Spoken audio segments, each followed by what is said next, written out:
All right, let's dive right in. We're talking about the Waterloo Region real estate market for February 2026. I'm going to break down all the key numbers and trends so you can get a really clear picture of what's actually going on out there. So let's just cut to the chase. The question everyone is asking is, what's the deal with Waterloo real estate?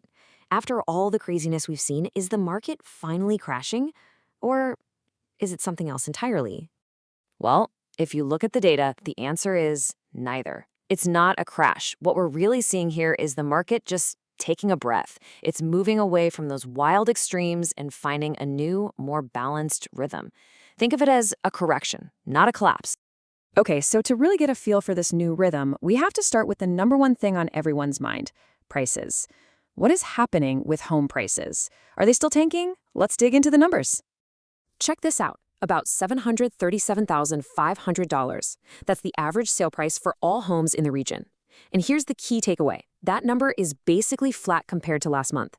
The free fall has stopped. This is one of the very first signs that we're starting to stabilize. Okay, now let's look at the median price, which gives us a better sense of the middle of the market. It's sitting at $690,000. Now, that's down 4.2% from this time last year, which, yeah, shows things have definitely cooled off from the peak. But a single-digit drop? That tells us this is a controlled cooling, not some frantic crash. And this number right here really drives the point home. This is the year-over-year change for the home price index in KW. That's a really accurate way of tracking typical home prices. And yeah, down 9.3% from the peak. That's a notable drop. But, and this is the important part, the change from last month was basically zero. Prices have found their floor. And you know what? This isn't just a KW thing. It holds true across the whole region. You can see right here, Kitchener, Waterloo, and Cambridge have seen pretty similar cooling from last year. It's kind of interesting that Cambridge's market is holding up just a little bit firmer. But the big picture? It's the same story everywhere: stabilization. All right, so prices are finding their footing. That brings us to the next massive question. Who's in the driver's seat? Is it a buyer's market or a seller's market? Well, it's a little complicated. To figure this out, we gotta talk about a metric called months of supply. The best way to think about it is like the toilet paper aisle in 2020. If there are only a few rolls left and tons of shoppers, the store has all the power, right? But if the shelves are overflowing, you, the shopper, have all the choice and power. In real estate, anything between 2 and 4 months of supply is what we call a balanced market. Nobody has a huge advantage. But here's where it gets really interesting. That overall average, it doesn't tell the whole story. Not even close. If you peel back a layer, you'll see that Waterloo Region is basically living a tale of two markets right now, and it all depends on what kind of home you're looking at. Okay, let's break this down. Look over on the left, detached homes, only 1.9 months of supply. That is a tight, competitive market that definitely favors sellers.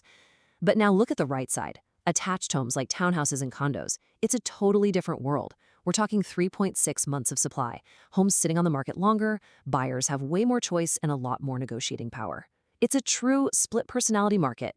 So, okay, prices are stabilizing and we've got this weird split market. But why? What's going on behind the scenes? What are the big forces pulling the market in these different directions? Honestly, the best way to picture it is a giant game of tug of war.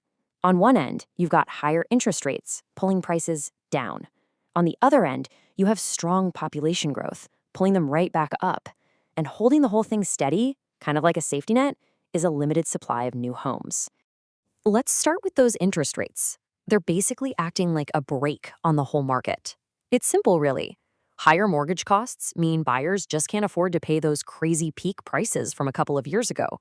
It keeps demand in check and forces prices to stay a little more grounded in reality. But at the very same time, people are flooding into Waterloo Region. It's growing. We've got this strong migration, all thanks to our amazing tech, education, and healthcare sectors. All those new people create a really powerful and consistent demand for housing. They all need a place to live, right? And that brings us to the final piece of the puzzle: supply.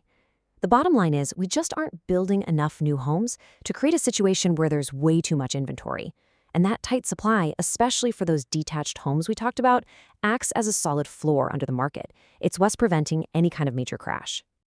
Okay, so that's the what and the why of the market. But let's be real. The only thing that matters is what this all means for you. Whether you're thinking about buying or selling, let's make this personal. All right, if you're a buyer, this is pretty good news.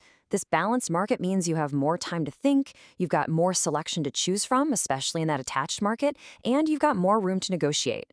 Now, for sellers, listen up. The days of just throwing a sign on the lawn and naming your price are over. You have to price your home realistically, and you have to make sure it looks its absolute best. That's the key to success right now. And this really just sums it all up, doesn't it? The market is absolutely not dead. Good homes that are priced right are still selling. But that frantic energy, it's gone. And that gives buyers the breathing room they need to make smart decisions without all the pressure. So the big takeaway here is pretty clear. We're in a market of balance, not a market of extremes. This is not the time to panic, but it is absolutely the time to plan. Whether you're looking to buy or sell, success right now is way less about luck and way more about having a solid strategy. So the real question is, what's yours?